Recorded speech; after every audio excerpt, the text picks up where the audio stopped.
2012 12 13 13 शायद 13 में। तो फिज़िकल कैफ में अभी भी लोग जो है ना बड़े दीवाने हैं फिज़िकल के। वो हम उधर स्कैन शेरशाह में वो 250 वाले कमरे में क्लास रखते हैं और वो मतलब अर्ली एनरोलमेंट के 10 दिनों में बुक हुआ पड़ा होता है। वो ऐसे ही भाई, आज से साल पहले, ये इस वक्त हम हुआ है ना, साल पहले 24 मार्च को क्लासें शुरू होनी थी और 22 फरवरी को हमारे 5 बैच बंद हो चुके थे फुल होके, मतलब अभी क्लासें शुरू होने में महीने का टाइम। तो मैं तो अपने वही उसी बेनोवलेंट उसमें वो किया कि नहीं भाई हमने ज़रा वो तोड़ने हैं ट्रेंड और हमने ज़रा बच्चों के साथ, बच्चे आगे कह रहे हैं नहीं जी मारो मैनू ठीक है, दूजे बहुत ज़ोर नाल मार रहे हैं, वड्डी सोटी नाल मार रहे हो, तुसी हल्की सोटी नाल मार लो। तो खैर हमने फिर उसमें कुछ बेनोवलेंस रखी है कि ठीक है जी फिर हम अर्ली एनरोलमेंट वालों को डराएं ना, और दूसरा जो आज आया है उसको एक एक्स्ट्रा बेनिफिट दे देंगे, उसको एक out of the way discount दे दें जो कि उसने जल्दी आके अगर एनरोल करवाया है, और फिर क्लासेस को एक जगह पे हम बंद कर दें, फिज़िकल एडमिशन बंद कर दें और एक कोटा रख लें कि नहीं ये पेपरों के बाद भी जो आएगा हम उनको भी एडमिशन दे रहे होंगे। प्रॉब्लम ये है ना कि पेपर भी आ गए हैं, बच्चों ने भी डिसाइड नहीं करा, कॉलेज घबरू के उनको एडमिशन करा देते हैं, फिर बाद में बच्चा सोचता है कि क्या हुई है मेरे साथ, मैं तो ये सब्जेक्ट नहीं उठा। तो हम वो पैनिक नहीं क्रिएट करना चाह रहे हैं, जो खुद आ रहे हैं तो ठीक है, जो आ रहा है और आज पैसे दे रहा है वो हमारे लिए मोहतरम है, हम उसको डिस्काउंट अच्छा दे दें। और जो उस वक्त आए तो वो ये टेंशन ना ले कि मैं पेपर देने में लग गया तो सीटें तो कोई और बच्चा ले जाएगा। तो पेपरों के बाद हम जो है ना वो अपनी हाफ ऑफ द सीट्स को बात के लिए रखें। कमर्शियली मुश्किल है, जब बच्चे आके कह रहे होंगे ना जी वो भरे और हमें नज़र आ रहा होगा हमारी सीटें भर सकती हैं, तो वो बहरहाल कुछ बिज़नेस के साथ ना, सर अभी तक हमने बिज़नेस पढ़ा है, थोड़ा सा हम आगे जाएंगे तो इसमें हम एथिक्स भी पढ़ेंगे। तो एक कॉर्पोरेट सोशल रिस्पॉन्सिबिलिटी ना मेरे ऊपर बड़ा इस वक्त एक मुश्किल वो है कि मैं हमेशा मानता था कि एथिकल होने चाहिए बिज़नेस, तो अब उस वाली दुनिया में हूँ जो सबसे अनएथिकल चल रही है। मतलब हमारी एजुकेशन के अंदर जो इंस्टीट्यूट्स हैं ना उनका रोल बड़ा ख़तरनाक है। अब मुझे खुद जब इंस्टीट्यूट हूँ तो मैंने वो काम नहीं करना, ऑनलाइन होते हुए तो वो काम नहीं किया, हमेशा फेवर की तरफ गए हैं। अब फिज़िकल हो के जो है वो देखते हैं जी हम फिर क्या अच्छाई ला सकते हैं। तो आप लोगों ने लर्निंग ऑर्गेनाइजेशंस पढ़ना शुरू किया, लास्ट डे बड़ी मज़े की डिस्कशन हुई कि लर्निंग कितनी तरह की होती है, लर्निंग किस तरह से होती है।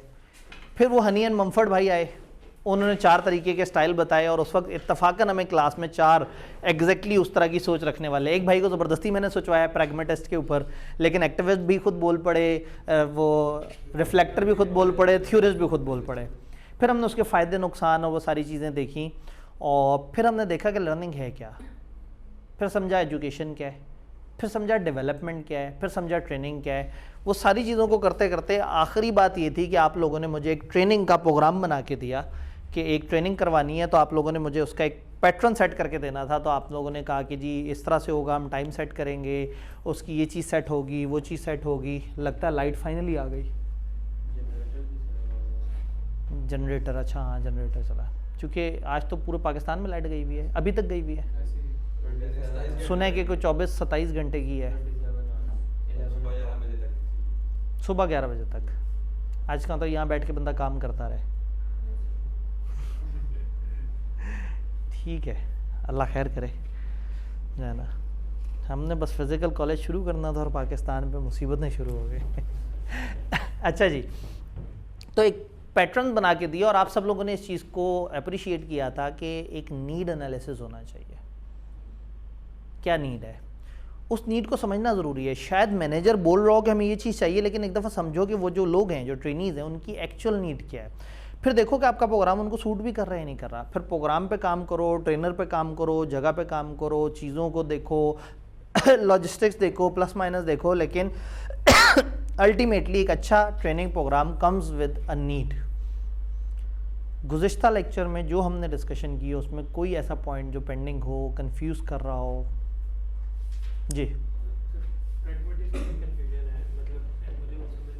प्रैग्मेटिस्ट क्या है? बेसिकली एक तेज़ एक्टिविस्ट है।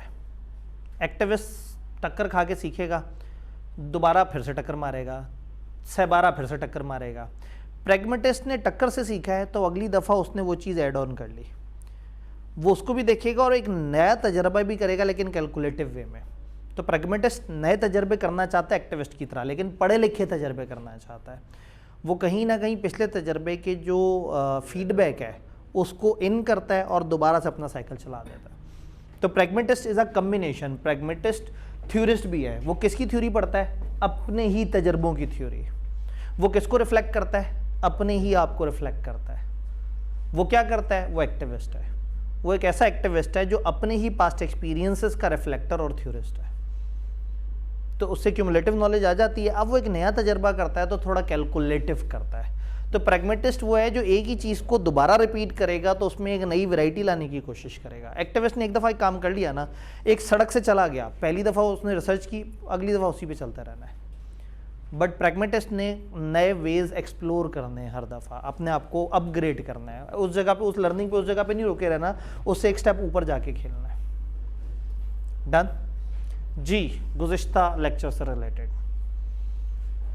आज इस चैप्टर को ख़त्म करने का वक्त हुआ है।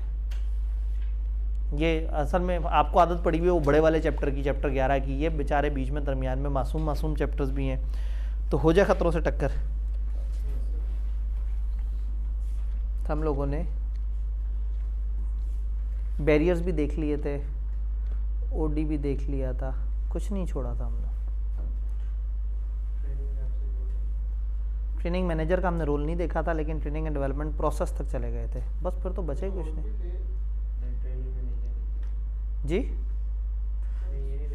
हमने ये नहीं देखा रोल ऑफ ट्रेनिंग मैनेजर। ये मैंने थोड़ी बताना है, तो आपने बताना है। आज सुकून है, मज़ेदार काम है आज।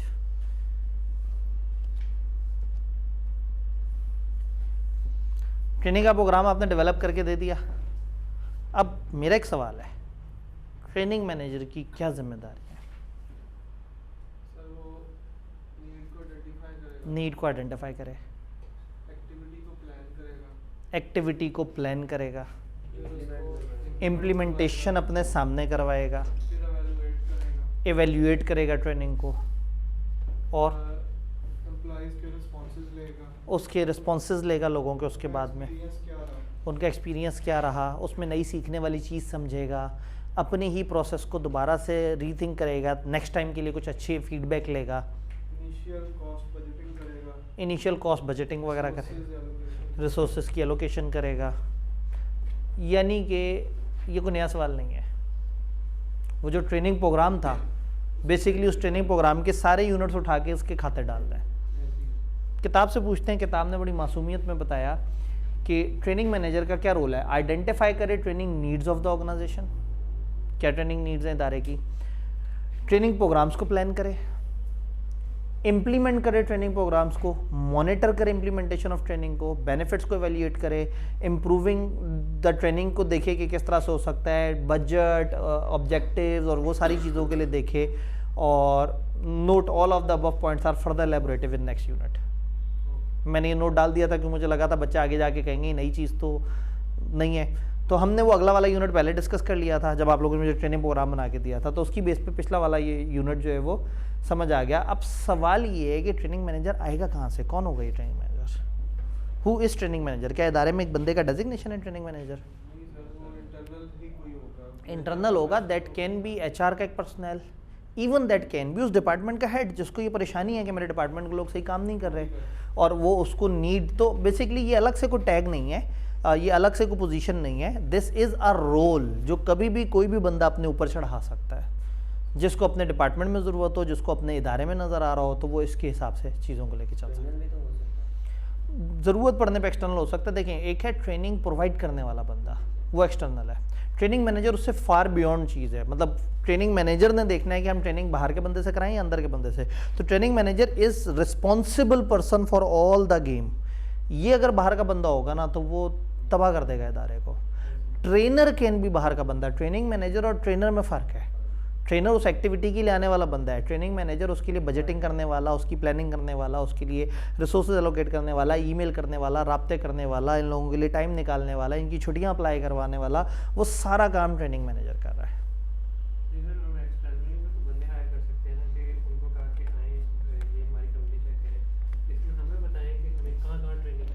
अगेन इसमें क्या होता है कि आप नीड एनालिसिस को आउटसोर्स कर सकते हैं। आपने किसी कंसल्टिंग ऑर्गेनाइजेशन को बुलाया, उसको कहा, हमारा इदारा देखो, हमें बताओ हमारा क्या मसला है। तो हो सकता है 2-2.5 महीने की एफर्ट करने के बाद वो कहेंगे जी आपके यहाँ जो मसला है ना वो ये है कि आपकी ये 2 चीज़ों की ट्रेनिंग नहीं हुई हुई, एक आपके सिस्टम में ये कंट्रोल बेहतर हो जाए, और 2 आप ट्रेनिंग करा लें, आपके मसले हल हो जाएंगे। अगर उसके बाद वही इदारा में ट्रेनिंग देगा ना, तो ये सेल्फ इंटरेस्ट थ्रेट है, यानी वो खाम खा अपनी वो ट्रेनिंग, थकी हुई ट्रेनिंग हमें बेचने की कोशिश कर रहे होंगे। वो हर इदारे को जो है ना वो मुझे याद है एक डॉक्टर साहब होते थे, पर्ची वाले, जब हॉस्टल में रहते थे, तो उनके पास कोई पेट के दर्द में जाए, घुटने के दर्द में जाए, सर के दर्द में जाए, वो हमेशा एक ख़ास रंगीना 4-5 अलग अलग गोलियां दे देते थे, और एक टीका स्पेशल होता था उनका, वो टीका हमेशा लगा देते थे, और हर बंदा फ्रेश, चाहे उसके पेट में दर्द है, सर में दर्द है। मुझे आज भी लगता है कि वो पानी का टीका होगा, वो सिर्फ कॉन्फिडेंस उनका है जो बंदे को फ्रेश कर देता होगा। तो एक ही उनके पास टोटका होता था, वो हर किसी पे वही चिपका देते थे। तो कई दफ़ा क्या होता है कि ऑर्गेनाइजेशन में एक प्रोडक्ट बनी हुई होती है, अब वो ढूंढ रहे होते हैं कि हमने किस किस को चेपनी है, तो वो जो नज़र आ जाए उन्हें। तो फिर अगर एक कंसल्टिंग ऑर्गेनाइजेशन की अपनी ही ट्रेनिंग प्रोडक्ट हो, तो मोस्ट प्रॉब्ली वो हमारे इदारे में बीमारी जैसे मर्जी निकाल दें, वो ये निकाल के ज़रूर बताएंगे कि हमारी ये ट्रेनिंग मिसिंग है। ठीक है, ये चीज़ जो है वो बड़ा ज़रूरी है। ये ऐसी है जैसे हम लोगों ने अपने पास एक माइक्रोसॉफ्ट ऑफिस का कोर्स बनाया हुआ, बड़ा ज़बरदस्त था, और अब बच्चों का जब भी कोई सेशन हो, हम कहें पता है बच्चों आप लोगों का असल मसला क्या है, माइक्रोसॉफ्ट ऑफिस। अब हम हर वक्त उसी कोर्स को बेचते रहें, हर वक्त बात करते रहें कि जी मैं क्लास में हर तीसरे दिन बच्चों से कहूँ कि जी भाई फर्म में जाके आप तरक्की करेंगे ही तब आपको माइक्रोसॉफ्ट ऑफिस आता हो। तो इसलिए क्या होगा कि नीड एनालिसिस के लिए तो आप आउटसोर्सिंग कर सकते हैं, लेकिन पूरे पैकेज के लिए आउटसोर्सिंग करेंगे तो फिर क्या होगा, कोई बंदा खामखा फिर अपनी कोई थकी हुई प्रोडक्ट हमें बेचने की कोशिश कर रहा होगा। एक और बात भी है कि जो लाइन मैनेजर या इंटरनल आपका पर्सन बैठा है ना, वो उस चीज़ को बहुत जल्दी और ज़्यादा अच्छे तरीके से आइडेंटिफाई कर लेगा। जो दुख पे बैठा है, जो बाइक से आ रहा है, वो तो आगे पहले उसको ऑर्गेनाइजेशन को समझेगा, फिर वो सारे स्टेप्स को देखेगा। ऐसे ही असल में देख, बिल्कुल सही है। जो ट्रेनिंग की नीड है ना, ये is one of the outcome of that activity जो आपने बाहर वाले से करवाई है। बाहर वाले को आप कहेंगे मेरे पूरे इदारे को बीमारी हुई हुई है, ज़रा ऐसे चेक करो। बोस्टन कंसल्टिंग ग्रुप बड़ा मशहूर कंसल्टिंग ग्रुप है इंटरनेशनली, ये कंपनियों के डॉक्टर हैं। बेसिकली कंपनियों को आके देखते हैं, कंपनियों को क्या प्रॉब्लम्स है उनको बताते हैं। होता क्या है, कंपनी बनती है थोड़े से लोगों से, बिजनेस अचानक फैलना शुरू हो जाता है, अपने ही जानने वाले मुख्तलिफ सीटों पे बैठना शुरू कर देते हैं, आहिस्ता आहिस्ता कुछ निज़ाम बनाने शुरू कर देते हैं। चलते चलते चलते कंपनी आगे पहुंच गई होती है, उसे नहीं पता होता कि शुरू में हैफेज़र्ड बनाए हुए निज़ाम अभी तक चल रहे हैं, उनमें प्रॉब्लम्स आ रहे होते हैं छोटे छोटे से, और कंपनी इतना ऊपर से ना नीचे तक देख नहीं पा रही होती, नीचे एम्प्लॉय तकलीफ़ में होते हैं, परेशान होते हैं। तो ऐसे में फिर आप एक बाहर से एक बंदा बुलाते हैं, ऑर्गेनाइजेशन बुलाते हैं, वो आपके इदारे को डीपली स्टडी करते हैं। मतलब ये ऑडिटर आके हर दफ़ा क्यों कंट्रोल की इतनी वीकनेसेस बता जाते हैं, ऑडिटर पूरी पिक्चर देख रहा होता है, उसको इजाज़त भी ज़रा ज़्यादा होती है। वो हर सेगमेंट में जाता है, फिर इदारे को बताता है कि जी आपका प्रॉब्लम क्या है, और वो इदारे वाले खुद हैरान हो रहे होते हैं कि यार ये हमारे लोग 50 साल से काम कर रहे हैं, इन्होंने गलती नहीं निकाली, क्योंकि उन्हें वो गलती लगती ही नहीं, वो दूसरी पैटर्न पे चल रहे होते हैं। तो sometimes you need that person. तो बोस्टन कंसल्टिंग ग्रुप बड़े मशहूर हैं कि ये दुनिया को इस तरह की कंसल्टेंसी प्रोवाइड करते हैं। स्टीव जॉब भाई ने जो है ना एक दफ़ा इन्हें कहा कि जी मेरा इदारा नहीं चल रहा, आप आएँ और तहकीक करें। और इन्होंने बड़ी लंबी चौड़ी तहकीक की और उसके बाद एक सफ़े की रिपोर्ट दी। उस एक सफ़े के सेंटर में एक लाइन लिखी हुई थी, नेगेटिव एटीट्यूड ख़त्म कर दें। बड़ा बेटा स्टीव जॉब्स, मतलब मिलियंस ऑफ डॉलर आप स्पेंड कर दो, दुनिया की वेल नोन कंसल्टिंग ऑर्गेनाइजेशन को आप बुलाओ, आप एक्सपेक्ट कर रहे होगे 700 सफ़े की एक रिपोर्ट मिलेगी, आपके एचआर डिपार्टमेंट को ऐसे कर दो, आपका ये इस तरह से कर दो, इंटरनल ऑडिट में 3 बंदे ले आओ, फलाने की क्वालिफिकेशन नहीं है सही, फलाना कन्फ्लिक्टिंग रोल है, फलाना कंट्रोल में मसला है, फलाना सिस्टम नया ले आओ, सिक्योरिटी गार्ड बदल दो। मतलब आप पूरा सोचते हैं कि आपको कंप्रीहेंसिव मैप मिलेगा, वो आगे से कहते हैं कि जी आप सिर्फ नेगेटिविटी छोड़ दो। तो उसने कहा ये क्या मजाक है? तो उन्होंने कहा जी आपका इदारा हर तरह से तरक्की करने के लिए तैयार है, आपका मसला विजन का है, आप इस वक्त इंतकाम लेना चाहते हैं। सिर्फ आपको जिन्होंने निकाला, जिन्होंने आपकी चीज़ें चोरी की, आपको सिर्फ ये है कि मैंने उनके मुकाबले पे काम करना है। हर प्रोडक्ट बनाते हुए ये सोचते थे कि उनकी ऐसी प्रोडक्ट है, उसके मुकाबले मैंने प्रोडक्ट लेके आनी है। तो स्टीव जॉब्स ने फिर इस चीज़ को देखा और क्रिएटिवली सोचना शुरू कर दिया कि अब मैंने ये नहीं देखना कि उस इदारे को IBM के साथ मैंने क्या करना है, फलाना के साथ क्या करना है, मैं अपने तरीके से सोचूंगा। जब उसने अपने तरीके से सोचा तो iTunes तक पहुंच गया। iTunes वॉज द रेवोल्यूशन, असल में हमारे यहाँ तो हम लोग तो इंटरनेट पे गए, गूगल पे सर्च वगैरह किया, गाने डाउनलोड कर लिया कुछ, और बाहर ये कॉपीराइटेड मटेरियल होता था। तो उसने एक ऑनलाइन की जगह पे बहुत सारे जो सॉन्ग्स या जो ऑडियोज़ हैं उनको कनेक्ट करवाया, फिर उसके साथ अपना एक सिस्टम वो किया, और इनका एक आईपॉड आया करता था MP3 प्लेयर टाइप का। वहाँ से चीज़ें इनकी आहिस्ता आहिस्ता लोग उस तरफ गए, तो वहाँ से फिर वो अपने स्मार्ट मोबाइल्स और उसकी तरफ गया, तो फिर दोबारा पकड़ा नहीं गया। तो द रीज़न वॉज कि उस वक्त आप ये देखें कि इदारे रिसर्च करने के बाद कई दफ़ा तो एक बड़ा डिटेल फ्रेमवर्क देते हैं, और कई दफ़ा उन्हें समझ आ जाता है कि मसला आपके विजन में है। तो एक इदारे का विजन ही गलत है ना, तो उसकी डायरेक्शन गलत होगी। तो वो सोचता ही ये था कि मैंने इंतकाम लेना है, सोचता ये था मैंने साबित कर देना मैं उनसे अच्छा हूँ। जब उसने ये सोचना छोड़ दिया ना और सोचा कि मैंने अब अपने आप से लड़ना है, अपने आप को साबित करना है मैं अच्छा हूँ, गेम बिल्कुल डिफरेंट हो गई। तो वो मतलब इससे बड़ा फ़र्क पड़ जाता है। मैंने देखा है बहुत सारे लोग किसी दूसरे को कॉपी कर रहे होते हैं, कभी भी वो फील्ड में अपने आगे नहीं जा पाते। और वो लोग जो बस मेहनत कर रहे होते हैं ना, फिर देखते नहीं पलट के किसी को, वो अपना एक रास्ता अलग निकाल लेते हैं, और फिर दुनिया कहती है यार ये क्या कमाल आदमी है। और वो चूँकि उन्होंने फ्रेमवर्क को फॉलो नहीं किया, वो क्रिएटिव बात करते हैं। तो खैर हम बहुत दूर चले गए। ये SPM में ना मैं मतलब अपने रोल से आउट हो जाता हूँ कई दफ़ा, जो है ना वापस बाहर आते हैं। ट्रेनिंग का प्रोसेस हम लोगों ने सारा देखने की कोशिश की थी। अब सवाल ये है कि हम लोगों ने ट्रेनिंग की नीड्स को आइडेंटिफाई करते हुए एक ट्यूटर नोट है जो कि ICAP नहीं किताब में लिख रहा, लेकिन एहतियातन मैं अपने स्टूडेंट्स को बताना चाह रहा हूँ, ट्रेनिंग क्या सॉल्व नहीं कर सकती। ये आज भाई ने हमें ज्वाइन किया है, इनसे हम पूछते हैं भाईजान एक अच्छी ट्रेनिंग, असल में आपने वो ट्रेनिंग वाला लेक्चर तो मिस कर दिया। एक अच्छी ट्रेनिंग सब कुछ कर सकती है, लेकिन कुछ चीज़ें नहीं कर सकती। वो क्या है जो ट्रेनिंग सॉल्व नहीं कर सकती? माइंडसेट नहीं बदल सकते, बिल्कुल सही है। जो लोगों के दिमाग में 22 बैठ गया है ना, आप जितनी मर्जी तूफानी ट्रेनिंग दे दें, लोगों की शख्सियत में जो कुछ चीज़ें मनफी चीज़ें आ चुकी हैं, आप उसको इतना आराम से नहीं बदल सकते। और ट्रेनिंग क्या नहीं कर सकती? हम अपने दायरे में ट्रेनिंग करवाएं, कोई अपने दायरे में ट्रेनिंग करवाए, ट्रेनिंग क्या क्या प्रॉब्लम्स नहीं सॉल्व कर सकेगी।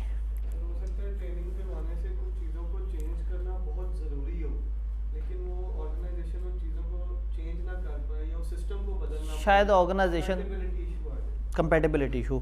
ट्रेनिंग दी आपने एक बंदे को कि ठीक है जी अब MS ऑफिस तुम्हें बड़ा अच्छा आना चाहिए, सारा कुछ वो हो गया, पता लगा जी MS ऑफिस के लिए लाइसेंस लेना पड़ेगा और इदारे के पास इतने पैसे नहीं है, और उसके बाद दोबारा उसे कह रहे हैं कि नोटपैड के ऊपर सारी चीज़ें लिखा करो, तो मर गई ट्रेनिंग, तबाह हो गई। मतलब उसको ट्रेनिंग दे भी दी तो वो इस्तेमाल ही नहीं हुई।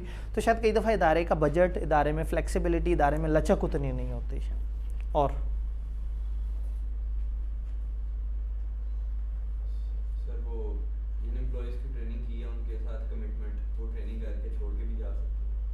हाँ, अब बात यह है कि आपने ट्रेनिंग कर दिया, लोग सीख लिया, और उन्होंने अपनी CV पे एक नया लाइन आइटम डाला, एक और जगह अप्लाई करके कह दी मुझे ये चीज़ भी आती है, निकल जाए।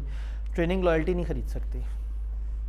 ट्रेनिंग लोगों के एटीट्यूड्स उतने नहीं बदल सकती, लोगों के बाइस उसी तरह से रहेंगे। ट्रेनिंग इदारे का बजट नहीं बदल सकती, इदारे की सोच नहीं बदल सकती। तो इदारे को चाहिए मत ट्रेनिंग कराए अगर वो नहीं चाहती कि लोग वो हों। अक्सर HR सिर्फ इसलिए ट्रेनिंग कराते हैं कि उन्होंने दिखाना होता है कि हमने ट्रेनिंग कराई। मैं PC भूरबन में था, तो मेरा एक दोस्त मुझे अचानक से सरप्राइजिंगली मिला, तो मैंने कहा तुम कहाँ? तो उसने कहा यार वो कोक वालों की ट्रेनिंग पे हम आए हुए हैं। वो इंडिविजुअली आया था, फैमिली के साथ नहीं आया था। उसको एक डबल बेड मिला हुआ था, वहाँ सिंगल बेड की ऑप्शन भी थी, उसे डबल बेडरूम मिला हुआ था। तो मैंने कहा यार ये सिंगल बेडरूम होना चाहिए था तुम्हारा। तो उसने कहा नहीं वो असल में ना सबको कंपनी वालों ने कहा कि ये एक ज़रा प्रीमियम ट्रेनिंग है, तो इसमें मतलब सारे लोगों को डबल बेडरूम देंगे। मैंने कहा तो फैमिलियाँ, उन्होंने कहा नहीं फैमिलियाँ साथ ना हो तो भी जो है वो, यानी कि एक बंदे के लिए उन्होंने 2 बंदों वाले कमरे, मतलब वो आराम से 2 बंदों को एक कमरे में जोड़ें, एक कमरे का वो हो। तो मैंने पूछा ये ट्रेनिंग क्या है? तो उसने कहा जी हमारी कम्युनिकेशन इम्प्रूव करने के लिए एक ट्रेनिंग है, 3 दिन की ट्रेनिंग है और 3 दिन का फ्री स्टे है। यानी कि PC भूरबन में 80 बंदों को 80 कमरों में ठहराया, 6 दिन ठहराया, जिसमें से 3 दिन ट्रेनिंग होनी है। और ट्रेनिंग क्या थी कि जस्ट एक मतलब सुबह के वक्त उनके 3-4 घंटे के सेशन होते थे। एक साहब जो उनको कम्युनिकेशन के ऊपर उन्हीं सारे लोगों को बिठाते थे, उनको आपस में कह देते थे ये एक्टिविटी है, ये करो, वो एक्टिविटी करते थे। उसके बाद ये उनको ज़िंदगी के असरार रमूज़ के ऊपर थोड़ा सा लेक्चर देते थे, और वो उनको मटेरियल दे दिया जो बड़ा शशके मशके वाला बॉक्स फाइल में डला हुआ था। तो हर बंदे को हुआ कि जी मेरी ज़िंदगी बड़ी इंप्रूवमेंट आई। और बहुत सारे उन कोलीग से मैं मिला, उनमें से कोई भी वहाँ पर ट्रेनिंग के लिए नहीं आया हुआ था, वो सिर्फ एंटरटेनमेंट के लिए आए हुए थे कि पीसी भूरबन में जाकर रुकेंगे। अच्छा, पीसी भूरबन में 6 दिन का 80 बंदों का स्टे, मतलब इसका मतलब है 480 दिन, 480 नाइट्स बुक हुई। ऐसी जगह जहाँ पे औसतन $150 से $200 पर नाइट चार्ज हो रहा है, ठीक है। उस वक्त वो कमरा शायद था 40,000 का, उनको कॉर्पोरेट पैकेज पे 40,000 का मिला हुआ था। तो 40,000 एक रूम की बुकिंग है और 480 नाइट स्टेज हैं। फिर इन 80 लोगों ने खाने हैं, 3 वक्त खाने हैं। नाश्ता पैकेज में शामिल है, लेकिन हाई टी, बूफे, ये सब इजाफी खाने, वो भी कंपनी के खर्चे से। फिर इनमें से कुछ लोग जहाज़ से पिंडी तक आए हैं और उसके बाद एक एग्जेक्टिव गाड़ी से रेंट वाली वो भूरबन तक पहुँचे हैं। इनमें से कुछ लोग कुछ और। तो मैंने एक रफ अंदाज़ा लगाया तो करोड़ों में पहुंची हुई थी वो ट्रेनिंग। और हुआ ये कि असल में उनका साल ख़त्म होने वाला था और ट्रेनिंग का बजट पड़ा हुआ था, और एचआर डिपार्टमेंट शायद ये बताना चाह रहा था कि हम लोगों ने साल में बड़ी सारी एक्टिविटीज़ की हैं, तो वो मतलब उस एक्टिविटी में शायद ट्रेनर को तो थोड़े से ही पैसे मिले होंगे, मतलब उसको भी 30-40 लाख तो इन्होंने मरे से मरा दे दिया होगा, लेकिन दैट इज़ नथिंग जो उस ट्रेनिंग पे उस इदारे ने खर्च किया। अभी मैं ये बात नहीं कर रहा कि 7 दिन तक, 1 हफ्ते तक अगर कुछ लोग अपनी सीट से उठ के कहीं आए हुए हैं तो उसका कमर्शियल लॉस कितना है, वो अलावा है। तो कभी कभी क्या होता है कि इनके बजट्स बने हुए होते हैं, तो शायद इनकी नीड इतनी इंपॉर्टेंट नहीं होती जितना ये साबित करना कि we are a good employer और हम अच्छी ट्रेनिंग करा रहे हैं। इसी तरह मेरे भी एक जानने वाले हैं, वो ये ट्रिप्स अरेंज करवाते हैं, कॉर्पोरेट ट्रिप्स, ठीक है। तो वो यही बता रहे थे कि इनके बजट्स होते हैं और वो कहते हैं कि इतने बजट में ही मारना है, कहते हैं हम इसे सस्ता भी बना के दे सकते हैं उनको प्लान। हाँ, वो कहते नहीं है, वो पैसे उजड़ने चाहिए, पैसे उजड़ने चाहिए, ऐसे ही है। मतलब इतनी बड़ी मल्टीनेशनल कंपनी है, शायद उनके लिए ये चीजें वो बॉदर भी नहीं करते। मतलब ठीक है यार, हमारे लिए छोटी ऑर्गेनाइजेशन के लिए 1 करोड़ की ट्रेनिंग बहुत बड़ी चीज हो, ऐसे ही वो कैसी ऑर्गेनाइजेशन के लिए मसला कोई नहीं। लेकिन पॉइंट क्या हुआ, पॉइंट ये हुआ कि what training can not solve.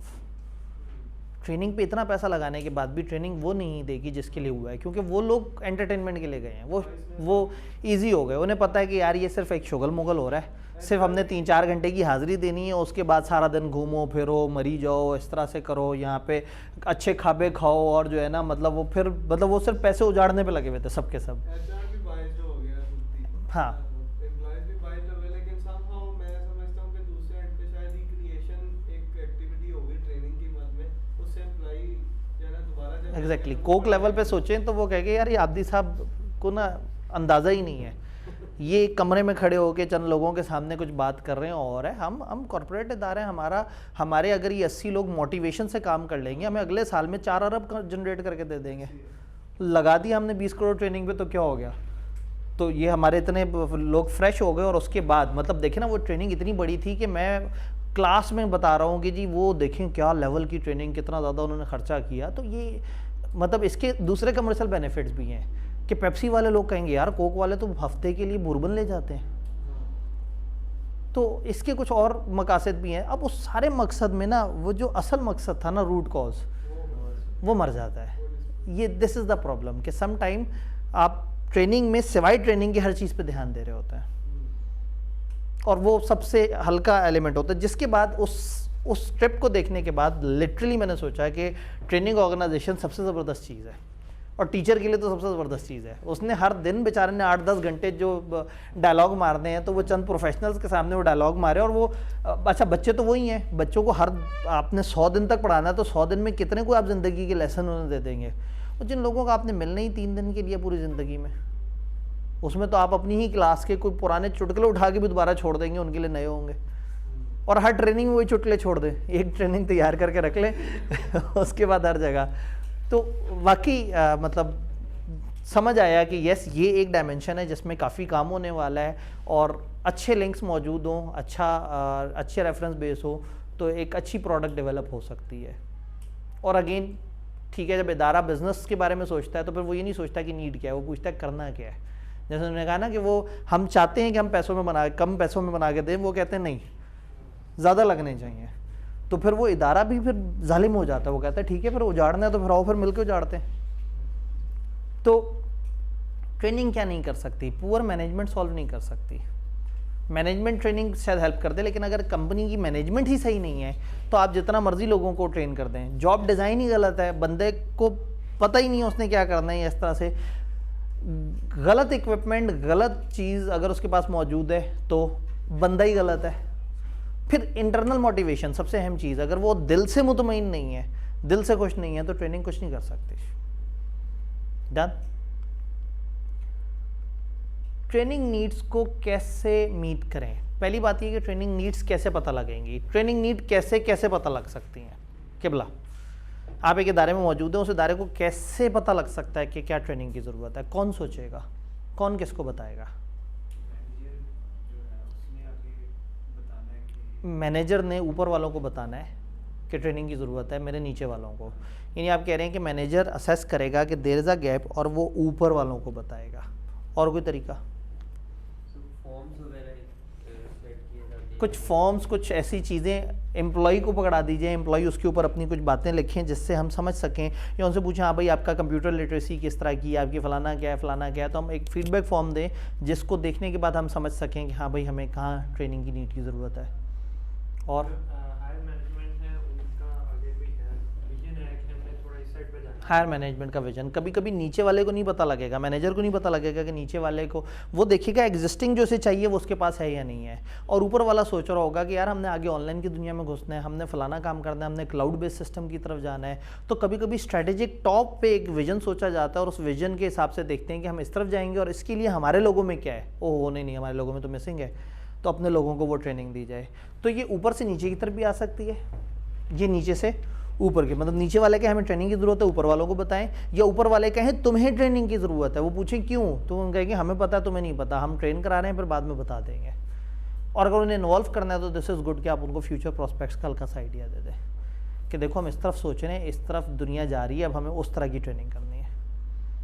बात समझ आई? किताब से पूछते हैं।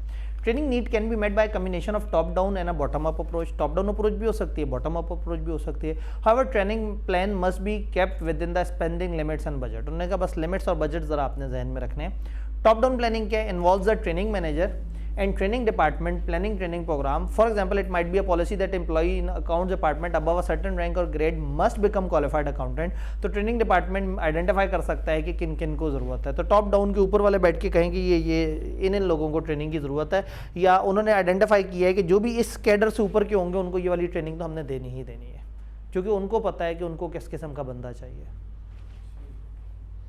Bottom up applications, need for training appraisal process से भी आइडेंटिफाई हो सकती है, जब लोगों को देख रहे हैं कि उनको चीज़ समझ आ रही है नहीं। अप्रेजल के ऊपर हमारी नेक्स्ट चैप्टर में बड़ी मज़े की डिस्कशन होनी है इंशाल्लाह। मैनेजर्स भी ट्रेनिंग मैनेजर को नोटिफाई कर सकते हैं कि जी ये देखें मेरे डिपार्टमेंट के एम्प्लॉइज़ को इस चीज़ की ज़रूरत है।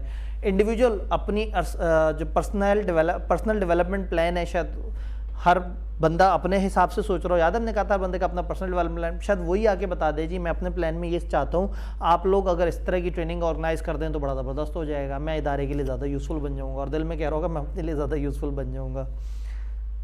गैप्स आइडेंटिफाई होंगे, इंडिविजुअल ट्रेनिंग नीड अपने बॉस से डिस्कस करें, ट्रेनिंग मैनेजर भी नोटिफाई करें मैनेजर्स को उनको कि मुख्तलिफ क्या क्या प्रोग्राम्स अवेलेबल हैं, उनसे कहे कि जी हमारे अलग अलग ट्रेनिंग्स हो रही हैं, आप में से जो इनमें से किसी ट्रेनिंग में इंटरेस्टेड हो अप्लाई करे। वो फिर अपने मैनेजर के थ्रू अप्लाई करेगा, कुछ ट्रेनिंग पे मैनेजर भेजना चाहता होगा उसे, कुछ जगह मैनेजर रुकावट करेगा। तो बहरहाल एक बॉटम अप अप्रोच भी हो सकती है। डन। ट्रेनिंग के मेथड, मशहूर ज़माना फॉर्मल ट्रेनिंग, जो हमारे जहन में ट्रेनिंग से सबसे पहले जो जहन में आता है वो फॉर्मल ट्रेनिंग है। बल्कि एक काम करते हैं, आपसे ही क्यों ना पूछ लो क्या क्या मेथड हो सकते हैं ट्रेनिंग के। एक तो फॉर्मल है कि एक ट्रेनर है, कुछ ट्रेनीज हैं और वो ट्रेन कर रहा है, उसके अलावा भी कोई ट्रेनिंग हो सकती है। वेबिनार्स हो सकते हैं, कंप्यूटर बेस्ड हो सकती है। कुछ वेबिनार कंप्यूटर बेस्ड, वो भी फॉर्मल ही हो गए ना कि एक वेबिनार चल रहा है और आपके लोग बैठ के वेबिनार ले रहे हैं। क्या उसके अलावा को प्रैक्टिस के लिए कोई मटेरियल दिया जा सकता है, कोई ऑन द जॉब उनको काम दे दिया कि इस तरह करो, on the job training they the. Outside वो फॉर्मल वाली होगी ना। फॉर्मल वाली दो तरह से हो सकती है, आप इदारे में बैठे हो, बाहर से लोग आके कहें, या आप भी बाहर जाओ और बाहर वाला बंदा हो, या अब एक है कि इदारे के लोग इदारे में ही बैठे हैं और इदारे वाला ट्रेन कर रहा है, इदारे के लोग इदारे से बाहर हैं और इदारे वाला वहाँ जाके ट्रेन कर रहा है, इदारे के लोग इदारे से बाहर हैं और बाहर वाला बंदा ट्रेन कर रहा है। तो कई मेथड्स हो सकते हैं इस तरह के। कुछ वीडियो लर्निंग्स वगैरह भी हो सकती हैं, कुछ इधर उधर लिखी हुई पॉलिसीज़ भी हो सकती हैं। जैसे जगह जगह विजन मिशन लिखा हुआ होता है कि लोग देखते जाएं, उनको बार बार जहन में पक्का हो जाए कि हाँ भाई इदारे का विजन क्या है। एम्प्लॉयज़ को कोई वो मॉडल कोई चीज़ दे दें कि वो अपनी सेल्फ ट्रेनिंग खुद करें, उसको दें। एम्प्लॉयज़ को कुछ बना बनाया मॉडल दे दें और उस पर वो अपने आप को रेप्लिकेट करें, उसके ऊपर अप्लाई करें कि ये चीज़ है, बताओ तुम इसको क्या बेहतर कर सकते हो। इंडक्शन ट्रेनिंग्स हो सकती हैं। ये क्या होता है इंडक्शन ट्रेनिंग?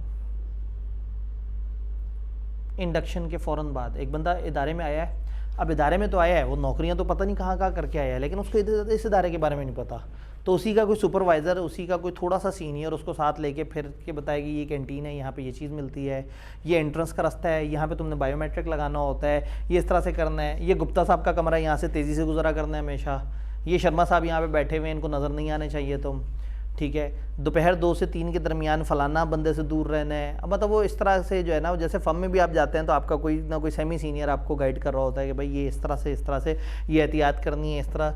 तो इंडक्शन ट्रेनिंग भी किताब से पूछते हैं, किताब ने कहा जी एक फॉर्मल तरीका है, इन हाउस भी हो सकता है और एक्सटर्नल भी हो सकता है। फॉर्मल ट्रेनिंग जो कि एक प्रॉपर ट्रेनिंग रूम इन्वायरमेंट, जो कि टिपिकली ट्रेनिंग से हमारे जहन में आते हैं चंद लोग बैठे हुए और एक ट्रेनर उन्हें ट्रेन कर रहा है, तो वो ये फॉर्मल ट्रेनिंग है जो इन हाउस भी हो सकती है विद इन ऑर्गेनाइजेशन भी, और एक्सटर्नल भी हो सकती है। फॉर्मल ट्रेनिंग की कई शक्लें हो सकती हैं, लेक्चर्स और टॉक हो सकते हैं कि प्रोजेक्टर स्क्रीन है, एक बंदा बातें कर रहा है और साथ साथ इसमें ग्रुप डिस्कशंस भी हो सकती हैं। जैसे हम लोग SPM की क्लास एक ग्रुप डिस्कशन टाइप के एनवायरनमेंट में करते हैं कि आप लोगों से फीडबैक लिया, कुछ अपनी बात की और हमने इधर स्क्रीन पे देख लिया तो आपने कहा यार ये सही है, पैसे ये ले जाते हैं, बातें हम सारी बताते हैं, ठीक है, तो ये एक ग्रुप डिस्कशन।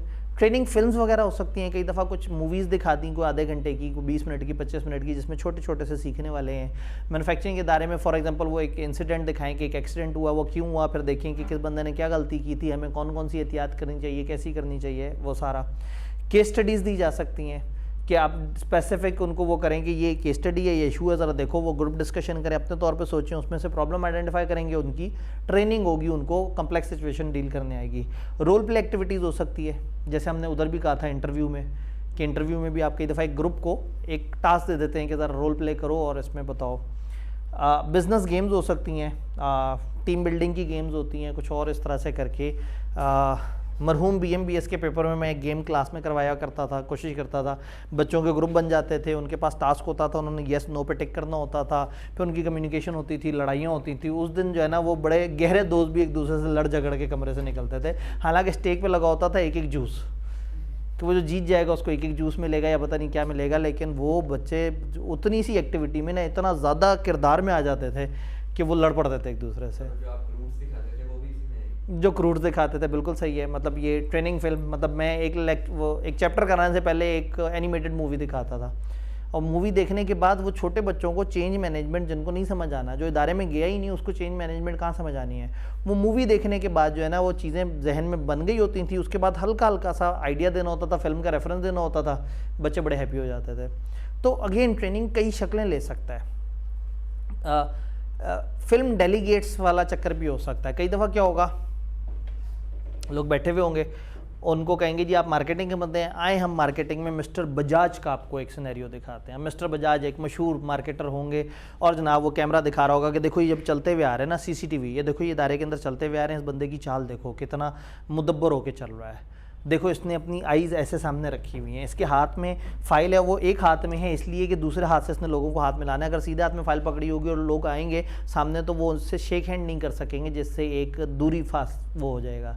फिर देखो ये अंदर आया तो अंदर आके इसने सबसे पहले किस तरह से की। अब ये देखो जब ये मेज़ पे बैठा है तो इसने अपने दोनों हाथ इस तरह से मेज़ पे कैसे रख करके रखे हुए हैं। अगर ये यूँ करके रखता तो ये लेस कॉन्फिडेंट नज़र आता। इस वक्त इसका पोस्चर देखो। तो कई दफ़ा क्या होता है कि आप कुछ मशहूर पर्सनैलिटीज़ की जो उस फील्ड के मशहूर होते हैं, आप उनको इस तरह से दिखा रहे होते हैं। ये ऐसे ही है कि मतलब मैं एक टीचर को ट्रेन करते हुए उसे कहूँ कि हाँ भाई आपने जो है ना वो अकाउंटिंग पढ़ानी है, FR2 पढ़ाना है, तो आपने इस तरह से करना है। फिर मैं कहूँ अच्छा 1 मिनट रोको, मैं किसी FR2 के मशहूर टीचर का सामने लेक्चर प्ले करके कि देखो टीचर किस तरह से खड़ा हुआ है, देखो वो बोर्ड पे लिख रहा है तो उसकी लिखाई कितनी साफ़ है, देखो वो बोर्ड पे लिखी हुई चीज़ को 2 दफ़ा रिपीट करता है, वो 3 कलर यूज़ करता है, वो इस तरह से करता है। तो उससे क्या होगा, उसको एक एक्चुअल एक लाइव सिचुएशन नज़र आएगी कि हाँ भाई ये इस तरह से काम होते हैं, तो आप उस तरह से वो काम होते देखेंगे। कभी कभी आप एक बड़े के साथ छोटे को अटैच कर देते हैं, वो साथ साथ उसकी ट्रेनिंग हो रही होती है। लेकिन इस वक्त हम ये फॉर्मल ट्रेनिंग के मेथड्स देख रहे हैं। तो using CCTV to film delegate and then playing back the film, this is particularly useful for training in presentation skills and selling skills. ये इस तरह से करके बात समझ आई। और क्या तरीके हो सकते हैं, computer based training, CBT e learning बहुत कॉमन है, कंप्यूटर बेस्ड प्रोग्राम है, लोग अपने पास आएँ CD डालें। पुराने ज़माने में बातें करते थे, आज के ज़माने में हम कहें जी इंटरनेट पे जाएं, फलाना लिंक पे क्लिक करें, फलाना वेबिनार, फलाना चीज़ खुल जाएगी, तो उसमें जो है वो आपको चीज़ें नज़र आ जाएंगी। आपके पास एक सॉफ्टवेयर होगा, सॉफ्टवेयर में होगा मुझे ये चीज़ चाहिए, आप उस पर क्लिक करेंगे, उससे रेलिवेंट वीडियो। अब आजकल यूट्यूब ने प्ले लिस्ट और इससे चीज़ें बहुत ज़्यादा आगे कर दी हैं। अदरवाइज़ पहले ये है कि इस तरह की पूरी CDs होती थी, CD आप वो इंस्टॉल करते थे, उसके अंदर अलग अलग खाने बने होते थे, आप उस पर क्लिक करते थे, उसका रेलिवेंट ट्रेनिंग प्रोग्राम ओपन हो जाता था। इंडक्शन ट्रेनिंग, जिन्होंने अभी ज्वाइन किया ऑर्गेनाइजेशन को, तो पर्पज़ ये है कि उनको बताना है इदारा क्या है, यहाँ चीज़ों को कैसे देखना है, और इसमें शायद आपसे सीनियर बंदा जो है वो आपको साथ लेके इदारे की अलग अलग चीज़ों का राउंड करवाए, इदारे की पॉलिसीज़, इदारे की सोच और वो सारी चीज़ें बताए। Done. Training in work place और वर्क शेडोइंग अभी थोड़ी देर पहले भी हमने जैसे डिस्कशन की कि एक एक्सपीरियंस कुलीग जो है उसको वॉच करते हुए और वो उससे सीखे और उसके कई दफ़ा साथ अटैच हो जाता है और देखता है कि वो कैसे कर रहा है और आहिस्ता आहिस्ता उसको अपनी पर्सनैलिटी में लाना शुरू कर देता है। For example teacher on training हमारे यहाँ एक कॉन्सेप्ट होता है कि एक नया बंदा अगर आता है और वो टीचर बनना चाहता है और हमें डर होता है कि वो क्लास में गया और पहले दिन जो है वो पुश हो गया तो फिर क्या होगा, तो फिर हम एक टीचर ऑन ट्रेनिंग का कॉन्सेप्ट लेके आते हैं कि एक बड़े टीचर के साथ एक टीचर साथ अटैच हो जाता है। वो बड़े टीचर को काम करता देखता है, अक्सर उसकी क्लासेस अटेंड करता है, उसका तरीका बच्चों से बोलने का उस सारे को ऑब्जर्व कर रहा होता है, उस टीचर को वो सपोर्ट भी प्रोवाइड कर रहा होता है और उन बच्चों के साथ भी थोड़े थोड़े से सेशन कर रहा होता है। तो इससे क्या होता है कि वो एक शेडोइंग हो जाती है कि एक बड़े टीचर के साथ उसको थोड़ा सा मौका मिल जाता है सीखने का, आहिस्ता आहिस्ता वो बंदा तैयार हो जाता है और वो एक बड़ा टीचर बनने के लिए ईजी होता है। रादर देन आप एक नए बंदे को डायरेक्ट क्लास में भेजें, आप उसको इस प्रोसेस से गुजार के भेजते हैं, वो थोड़ा ग्रूम हो जाता है। तो इसमें watching experience colleague to work, doing the work and ask question about actions, training following the experience colleague in order to learn. जैसे हाउस जॉब होती है इनकी डॉक्टर्स वगैरह की, कि इवन मतलब अगर आप कभी हॉस्पिटल में जाएं, आपका पेशेंट है और वहाँ एक जो डॉक्टर आया, जब डॉक्टर आएगा तो साथ 3-4 ऑर्डर नहीं आ जाएंगे, तो वो डॉक्टर जो है ना वो आधी बातें आपको बता रहा होगा और आधी उन्हें बता रहा होगा। ठीक है, देखो इस बंदे के सर में दर्द हुआ था ना और मैंने इससे पूछा कि तो आपने सुबह क्या खाया था और देखो उसने ये खाया हुआ था, ये मैंने इस वजह से स्क्रिप्टेलो साल्मोनेला फोर्जा जो है वो वाली बीमारी में ये वाला चक्कर होता है कि खाने के फ़ौरन बाद ये वाली सिचुएशन होती है, तो अब ये तुम लोगों ने जहन में रखना है। वो कहता है हाँ ठीक है, जो है ना अपने तौर पर कहते हैं फजूल आदमी है, हमें डायलॉग मारता रहता है। तो वो वर्क शेडोइंग में आप एक बंदे को साथ अटैच करके साथ साथ उसको वो कर रहे होते हैं। कई दफ़ा मतलब फ्रंट ऑफिस में एक मेन फ्रंट ऑफिसर है, वो अच्छा प्लेयर है, साथ एक छोटा जो उसे देख रहा है, तो बच्चे के जाने के बाद फ्रंट ऑफिसर कहेगा बताओ ये बच्चे को ये वाली बात पे मैंने ये जुमला क्यों कहा था। जी आपके दिमाग में अचानक से आ गया होगा, उसने कहा नहीं ये जुमला इसलिए कहा था कि इसके पीछे ये मतलब था और बच्चा ये मतलब ना समझ जाए। ठीक है, वो फिर वो जुमला संभाल लेगा, ये नहीं देखेगा उसने किस जगह इस्तेमाल किया था, वो आगे किसी भी जगह वो जुमला चेप देगा कि ठीक है जी ये जो है ना ये जुमला इस्तेमाल हुआ था। तो शेडोइंग के अपने नुकसान फ़ायदे भी हैं, लेकिन इसमें ना रिस्क थोड़ा सा कम होता है।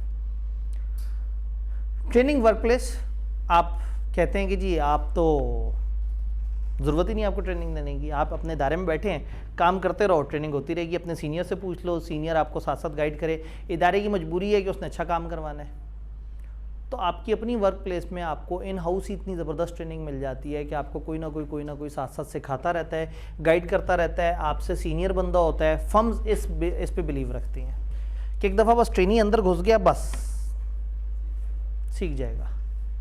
कैसे सीखेगा, वो कहेंगे नहीं हम भी सीखें, सीख जाएगा। भाई कैसे सीखेगा, वहाँ ये टक्कर मारेगा, ऐसा कुछ नहीं समझ आएगी, अपने से सीनियर से पूछेगा। समझ उसको भी कुछ नहीं होगी, लेकिन वो उसको इतना समझा देगा जिससे ये अपने हिस्से के टिक ज़रूर लगा लेगा।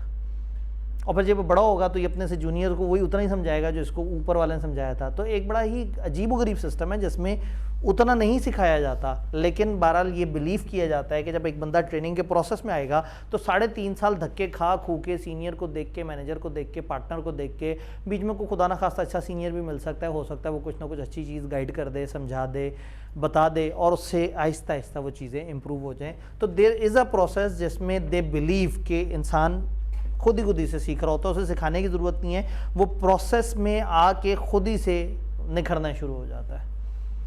उस कोयले को वो एक चट्टान के अंदर फेंक देते हैं और फिर वो चट्टान उस पर प्रेशर डालती रहती है, कभी ना कभी वो हीरा बन जाता है। कुछ कोयले बीच में तबाह भी हो जाते हैं, लेकिन वो उनको कोई नहीं काउंट करता।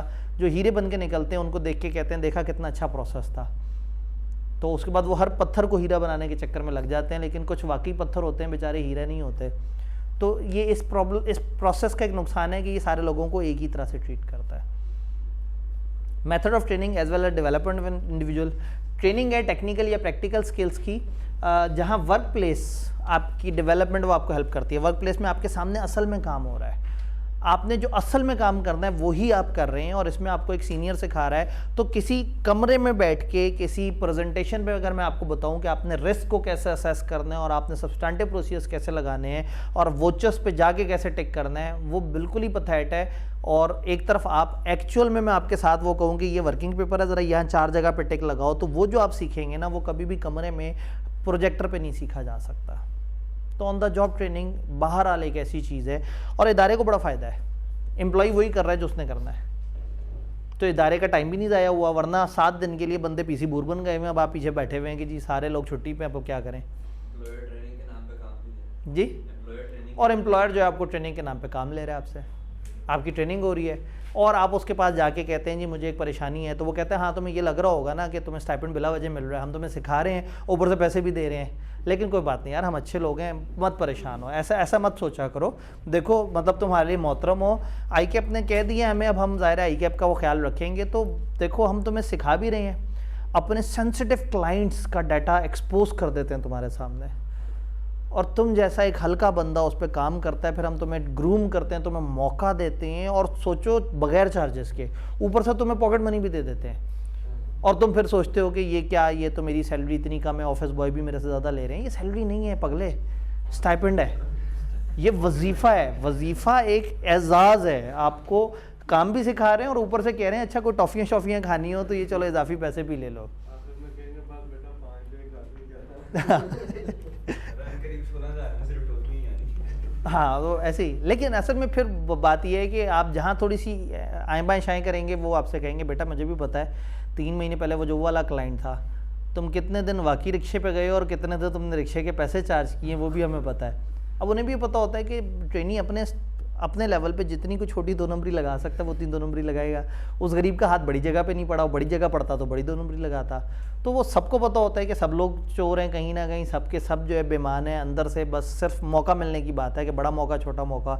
तो वो सारा कुछ बताने के बाद आपको जब ये वाली बात याद कराते हैं कि जी आपने फलाना जगह फलाना काम किया था, तो फिर ट्रेनी नीवा होकर कमरे से वापस आ जाता है कि ठीक है एनो तो मेरे भी राज पता है। जैसे स्टॉक चेक पे एक ही दिन में ना 2 अलग अलग कंपनियों के एक ही शहर में आप जा रहे होते हैं, और दोनों जगह पे अलग से आपका वोचर डल रहा होता है। लाहौर से उठ के गए वहाँ तक बस स्टॉप तक, बस करा के आप पहुँचे फैसलाबाद में वहाँ से पहुँच के आपने रिक्शा कराया आगे का, फिर दोबारा से बस स्टॉप तक आए, फिर दोबारा से बस पकड़ के इधर आए, और फिर दोबारा घर आए। एक कंपनी, फिर एक और कंपनी, यहाँ से बस स्टॉप तक गए, वहाँ से फैसलाबाद गए, फैसलाबाद से इस तरह से करके, तो एक ही दिन में एक शहर में 2 जगह जाना होता है। 2 अलग अलग कंपनियों को जो है ट्रेनिंग चार्ज करके बैठा होता है। दोनों के मैनेजर्स भी अलग अलग होते हैं, वो भी इतना ध्यान नहीं करते, और कई दफ़ा बाद में पता लगता है कि बच्चा था ही फैसलाबाद का, उसने तो वो नाइट स्टे भी अपने घर किया और वो दोनों जगह अलग अलग नाइट स्टे भी चार्ज किया हुआ होता है। तो अगेन मतलब पता है इस सारी वजह से ना ट्रेनी बेचारा रुल जाता है, क्योंकि उसने खुद भी अपने हिस्से की बेईमानी कर ली होती है। फिर जब वो बड़ों से कहता है ना आप बुरे हो, तो वो कहते हैं हमें ज़्यादा मौके मिले हैं इसलिए ज़्यादा बुरे हैं, तुम्हें कम मौके मिले हैं तुम थोड़े कम बुरे हो। यही पाकिस्तान के सिस्टम का भी ये मसला है ना, एक सियासतदान कहता है तुम बुरे हो, वो कहता है अच्छा ये पकड़ो मेरे पास ये डाटा है तुम भी बुरे हो। ब्यूरोक्रेट बुरा है, ब्यूरोक्रेट कहता है अच्छा तुमने ही फलाना बुरा काम किया है, वो कहता है जज बुरा है, जज कहता है तुमने ये फलाना बुरा काम किया है। तो जब सारे ही बुरे हैं तो एक दूसरे की बुराई दिखा के शटअप कॉल दे देते हैं और सिस्टम को बुरे तरीके से चलाता रहता है। तो प्रॉब्लम हमारा रेवोल्यूशन नहीं है, एवोल्यूशन है। बहैसियत कौम हमें एथिकली स्ट्रांग होना है। हमारे बाहर बोर्ड पे मौजूद वैल्यूज़ में से तीसरी वैल्यू है एथिक, जो कि जो है ना एथिक्स बड़ी ज़रूरी है। अगर हम बहैसियत इंसान अच्छे हैं ना, और हर इंसान अच्छा है तो अपने इर्द गिर्द के लोगों पे अच्छा असर डालेगा और अल्टीमेटली एक बेहतर माशरे को जनरेट करेगा। इंतकाम नहीं लेना कि मेरे साथ ऐसा हुआ तो मैं भी नीचे वालों के साथ ऐसा करूँगा, वरना तो आप में और पिछले बंदे में कोई फ़र्क नहीं है। अगर आप अपने से नीचे वालों के साथ अच्छा करें सह के, तो ठीक है, आपको इसका अजर मिलेगा कि आपने सहा, लेकिन आपने नीचे एक अच्छा एनवायरनमेंट दिया। आप आने वाले कल को एक बेहतर पाकिस्तान दे रहे होंगे। तो वो वही बात है कि हमें एवोल्यूशन की ज़रूरत है। हम खामखा मसीहा ढूंढते रहते हैं, फिर मसीहा मिलता है तो वो फिर ऐसा मिलता है कि वो उसके बाद जो है ना आधे लोग उसके बहुत फ़ैन बन जाते हैं और आधे लोग बहुत अगेंस्ट हो जाते हैं, क्योंकि मसीहा भी उसी सिस्टम से निकल के आना है। और मसीहा अकेला क्या करे, उसके इर्द गिर्द का सिस्टम ही वही है। तो मसीहा के साथ मौजूद 700-800 अरब की करप्शन करेगा कोई, और अचानक से जब मसीहा के बिल्कुल गर्दन तक बात आएगी कि तुम्हारे साथ ही नहीं कहोगे, ओए कितना गलत आदमी है, निकाल रहा हूँ मैं इसे। किसी मसीहा को 5 साल पूरे भी तो नहीं ना मिले आज तक। किसी मसीहा को मिले ही नहीं, क्योंकि 5 साल से पहले इतना कबाड़ा कर चुका होता है कि जो सबसे बड़ा मसीहा है वो फिर सोचता है कि मतलब इस वक्त मसीहाई की मेरी बड़ी अशद ज़रूरत है। तो वो खैर वो हमारे मुल्क को तबाह होते नहीं देख सकते, तो वो उसे आहिस्ता आहिस्ता एकदम से तबाह होते नहीं देख सकते। हम बहुत दूर चले जाएंगे। चैप्टर तो ख़त्म हो जाएगा, बचे कुछ नहीं है, डेवलपमेंट बच गई इसमें। ट्रेनिंग और डेवलपमेंट। ट्रेनिंग क्या थी? एक्टिविटी जो इदारे ने आप पे की। डेवलपमेंट आपके अंदर कोई नई स्किल बन गई और वो सारा कुछ है।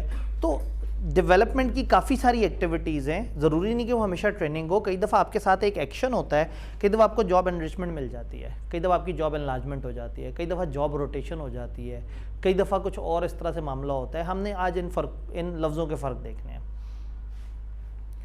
जॉब रोटेशन एक बड़ा मशहूर तरीका है।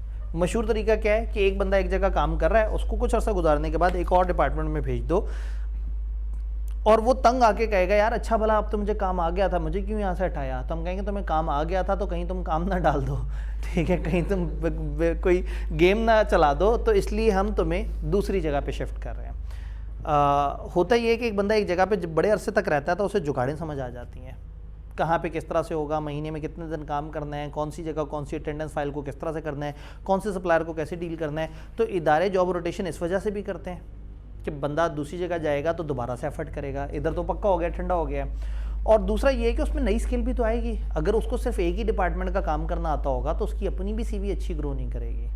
अलग अलग डिपार्टमेंट्स के काम करेगा तो बेहतर है। तो एक इंडिविजुअल को एक जॉब से किसी दूसरी जॉब पे वो कर देते हैं फेयरली लार्ज रेगुलर इंटरवल्स पे। ऐसा नहीं कि हर 3 महीने बाद हो, 2 साल 3 साल कंपनियों की पॉलिसी होती है। अक्सर कंपनियां 3-3 साल के पीछे वो करती हैं रोटेशन। रोटेशन जगह की भी हो सकती है, डिपार्टमेंट की भी हो सकती है, पोजीशन की भी हो सकती है, तो अलग अलग। तो इंडिविजुअल फेमिलियरिटी कर लेता है हर जॉब पे जहाँ बैठा होता है। तो जब वो अलग अलग जगह जाता है तो उसको ब्रॉड रेंज ऑफ एक्सपीरियंस मिलता है। जैसे जापानीज़ कंपनीज वो लोगों को ज़िंदगी भर जो है वो बहुत लंबे चौड़े तजर्बे करवाते हैं। एक छोटे से बच्चे तकरीबन को लेते हैं और वहाँ पे एवरेज एज 90+ है। तो वो 15, 16, 17, 18 टाइप के एज का बंदा लिया और उसके बाद उसको 4 साल जो है वो इन्वेंट्री का काम करवाया, 5 साल मैनेजमेंट में डाला, 3 साल HR में डाला, 4 साल वो किया। वो बंदा जब 40 का होता है तो वो इदारे का ऐसा तूफ़ानी रिसोर्स बन जाता है, अगले 50 साल कमाते हैं उससे, क्योंकि उन्हें पता होता है कि इसने तो चलते रहना है। लाइफ टाइम एम्प्लॉयमेंट देते हैं अक्सर। कहते हैं बंदा मर जाएगा तो उसकी नौकरी जाएगी, जब तक जिंदा है और खुश है नौकरी पे आता रहे, और बंदा भी खुश ही रहता है। तो वो जॉब रोटेशन से अलग अलग जब डिपार्टमेंट में जाएगा, सीखेगा, तो मतलब आप लोग अगर ऑडिट में भी हों, टैक्स का थोड़ा सा काम जानते हो, इंटरनल ऑडिट पे गए हुए हों, आपने ERP का कुछ काम किया हो, तो जब आप मार्केट में निकलेंगे तो फिर आपके पास डाइवर्सिफाइड एक्सपोजर होगा। तो जॉब रोटेशन के फ़ायदे भी हैं लेकिन अक्सर नुकसान भी हैं। किताब ने नहीं डिस्कस किया, लेकिन हम कौन सा किताब से चलते हैं? नुकसान क्या हैं जॉब रोटेशन के? जब रोटेट होके जा रहा है तो फिर वहाँ खिला आ जाएगा, फिर वो भरना पड़ेगा। जरूरी नहीं है सर हर पोजीशन रोटेशन के काबिल होती भी नहीं ज़रूरी नहीं कि हर पोजीशन पे बंदा रोटेट किया जाए, कुछ पोजीशन पे एक बंदा पक्का बैठा हुआ वो आपके लिए बड़ा अच्छा है। एक अच्छा सेट हुआ बंदा बिलावज उठा दिया कि जी पॉलिसी थी रोटेशन की, ये जगह भी डिस्टर्ब हुई, बंदा भी डिस्टर्ब हुआ, शायद इदारा ही छोड़ जाए वो तंग आके। नई जॉब सीखने में टाइम लगेगा, वो सारा टाइम फिर से दोबारा ज़ीरो से इन्वेस्ट होगा, फिर से वो ज़ीरो से सीखेगा, आगे जाएगा। जी शायद उस जगह जहाँ प्रमोट होके गए या चेंज होके गए शायद वो उसके लिए कैपेबल ना हो। तो जॉब रोटेशन के अपने कुछ प्रॉब्लम्स भी हैं, दोनों पॉइंट ऑफ व्यू से। एक्सपर्ट कहीं का भी नहीं होगा, दोनों जगह का थोड़ा थोड़ा सा पता होगा। मार्केट में जाएगा और मार्केट में बताएगा जी मैंने 4 महीने टैक्स का काम किया है, 6 महीने एक्सटर्नल ऑडिट किए हैं, 5 महीने इंटरनल ऑडिट किए हैं, फलाना किया, तो सामने एम्प्लॉयर कहेगा मतलब कुछ नहीं आता ना। आप कहेंगे नहीं मैंने बहुत सारा काम किया है, कहेगा भाई इतना सारा काम ये काम नहीं होता। काम होता है जो टिक के बंदा एक जगह पे बैठ के एक स्पेशलाइज तरीके से करता है। नॉर्मली सर इस तरह मुमकिन हो भी नहीं पाता कि ऑर्गेनाइजेशन में अकाउंट्स का जो स्टाफ बैठा है वो बेचारा क्या आप उसको उठा के एचआर में 1 या 2 बंदे होते हैं, इतने डिपार्टमेंट ऐसे ही है, इतने डिपार्टमेंट्स नहीं है कि आप उसको शिफ्ट कर सकें। ये गवर्नमेंट डिपार्टमेंट में चीज़ हो सकती है, ये गवर्नमेंट में हो सकती है, मल्टीनेशनल में बहुत होता है। अब असल में जब हम बिज़नेस पढ़ रहे हैं ना तो हम छोटे इदारे का भी कॉन्टेक्स्ट देखते हैं और बड़े इदारे का कॉन्टेक्स्ट भी देखते हैं। और चूंकि हमें विजन थोड़ा सा ज़्यादा ब्रॉड करना है तो हम अपने जहन में ज़रा थोड़ा सा बड़े इदारे को सोच रहे होते हैं। अगेन छोटे इदारे की अपनी लिमिटेशन है, बहुत सारी चीज़ें उस तरह से नहीं कर पाते। कॉन्वेंट अपने बंदे को कहीं पे कॉन्वेंट पे भेज दिया और वहाँ से वो सीख के आ गया। कॉन्वेंट क्या होता है? किसी दूसरी जगह पे एक बंदे को भेज दिया। फॉर एग्जांपल फर्म में एक ट्रेनिंग मौजूद है, उसको आपने कॉन्वेंट पे भेज दिया कि जी दुबई की एक असाइनमेंट है, आपको वहाँ पे भेज रहे हैं, वहाँ जाएगा, वो काम करेगा, वापस आएगा। जब वहाँ जाके काम करेगा तो वहाँ के लोगों के साथ काम करेगा, कुछ सीखेगा, समझ के वापस आएगा, तो वो एक बड़ा अच्छा रिसोर्स बना हुआ होगा। अब फर्म में कॉन्वेंट की अपॉर्चुनिटीज़ बड़ी ज़बरदस्त होती हैं और कॉन्वेंट एक बड़ा पॉजिटिव चीज़ है। लेकिन कभी कभी क्या होता है कि आपका ट्रेनी वेला बैठा हुआ है, आपके पास 30 ट्रेनीज़ हैं, उनमें से 5 ऐसे हैं जो कुछ नहीं कर रहे क्योंकि 25 ही सारा काम कर रहे हैं। काम का लोड पहले ज़्यादा था, अब कम हो गया है। अब पार्टनर्स को बुरा लग रहा है कि यार ये 5 बच्चे वेले बैठे हुए हैं और उनको एक खतीर रकम स्टाइपेंड की मद में देनी भी पड़ रही है। तो वो फिर कहीं ना कहीं उनके पास एक असाइनमेंट आती है कि जी हमें बंदे चाहिए कुछ 4-5 बंदे ना हमने नौकरी पे रखने हैं उन्हें, हमें ना अकाउंट्स में एक इंचार्ज चाहिए, हमें फलाना एक अकाउंट्स ऑफिसर चाहिए। इस तरह से करके हमारा बजट है, हम उनको ना 35 से 40 हज़ार दे सकते हैं। तो फर्म वालों से कहते हैं जी आप इतने लोगों को जानते हैं, आप रेफ़र कर दें। आप कहते हैं रेफ़र क्या करना, आएगा बंदा फनकार सा बंदा होगा, छोड़ें, ऐसा बंदा आपको देंगे जो जिम्मेदारी भी लेगा, हमारा बंदा होगा, हम आपके पास भेज देंगे, वहाँ बैठ के आपका एम्प्लॉय बन के काम करेगा, शोर भी नहीं मचाएगा, जितना काम करवाना चाहोगे करेगा। और पैसे भी आपने 35-40 हज़ार का बजट रखा था, आप 30 हज़ार हमें दे दें पर मंथ, मसला ही कोई नहीं।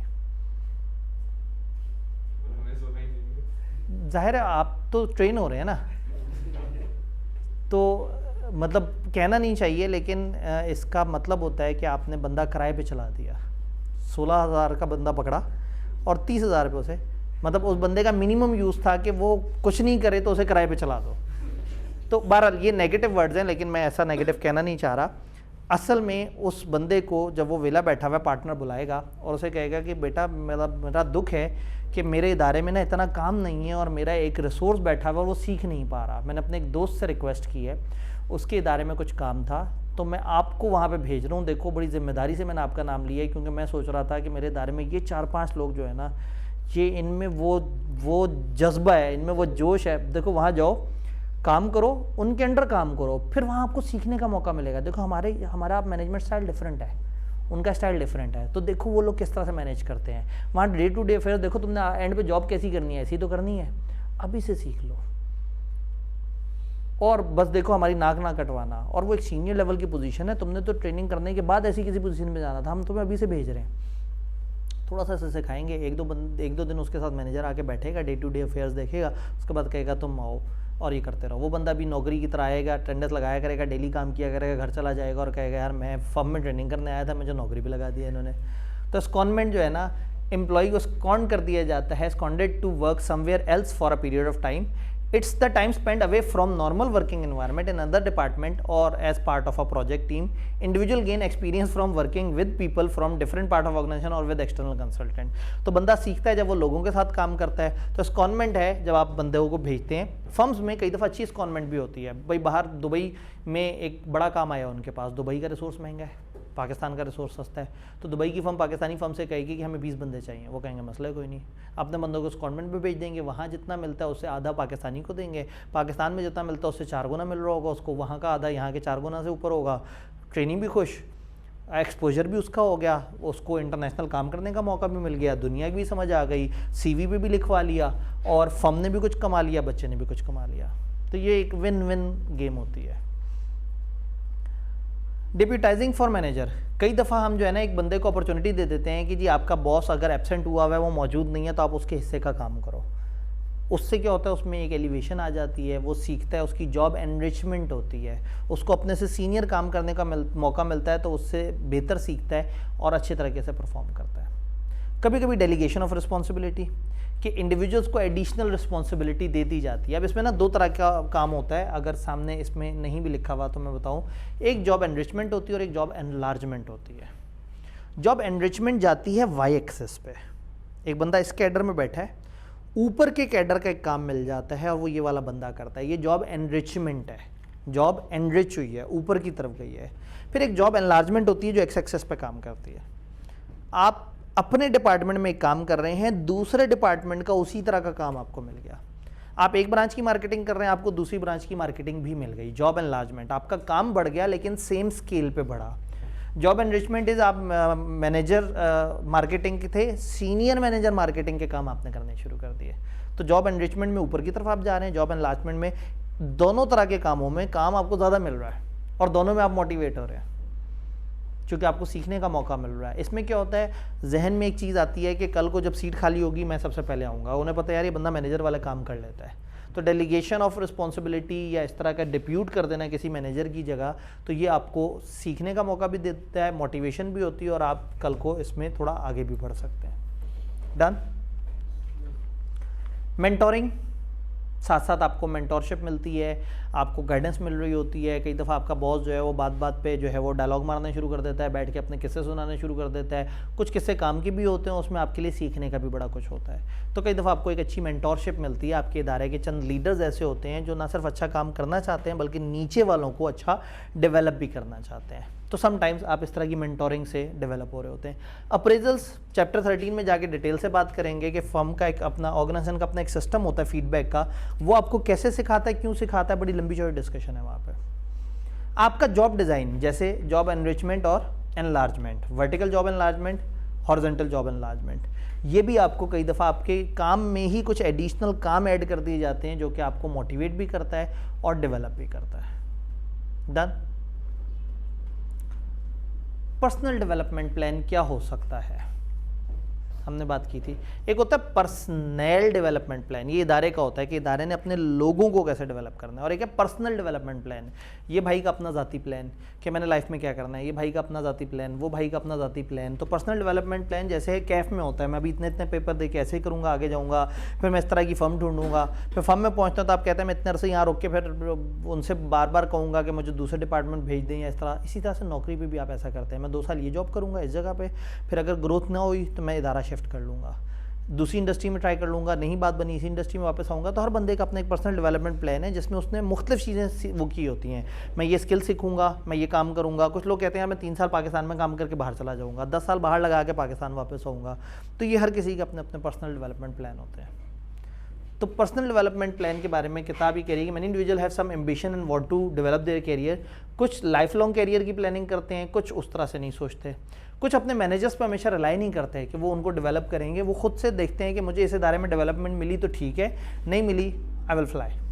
Self development is use for activities and learning providing life long personal development and contributing to professional competence और अचीवमेंट ऑफ ऑर्गेनाइजेशन गोल।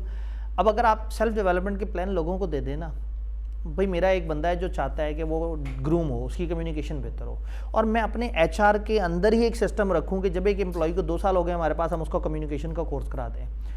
उसका पर्सनल डेवलपमेंट प्लान मेरे पर्सनल डेवलपमेंट प्लान से अगर मैच कर गया, कमाल हो जाएगा। उसको इदारा छोड़ने की ज़रूरत ही नहीं पड़ेगी।